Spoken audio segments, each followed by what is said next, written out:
Grande surprise en cette fin de mois de février pour les agents fonctionnaires qui ont vu leur salaire à la baisse.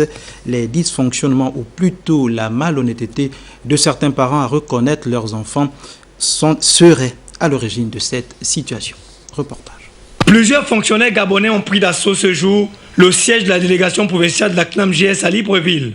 Surpris et ne comprenant pas du tout pourquoi leurs allocations familiales ont été amputées en partie ou totalement à la fin du mois de février 2015. Y a-t-il eu des erreurs sur ces retraits?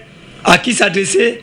La réponse du professeur Michel Boussou, directeur général de la CNAMJS, qui estime avoir nettoyé le fichier solde en décelant minutieusement tous les cas de fraude. Les enfants qui ont été déclarés au mois de janvier 2015, 227 375 enfants pour lesquels les parents ont perçu des allocations familiales pour le mois de janvier. Sur ces 227 375, il y a 36 646 enfants de plus de 21 ans qui ont touché les allocations familiales alors que la loi n'autorise pas les enfants de plus de 21 ans. Sur notre fichier, les parents qui nous ont amené des enfants, et lorsque nous avons éloigné les parents, que nous avons interrogé l'enfant avec la CNAMJS, à ce jour nous recherchons activement, nous voulons les immatriculer. 60 000 enfants ne sont pas immatriculés chez nous, ce qui paraît quand même assez grave.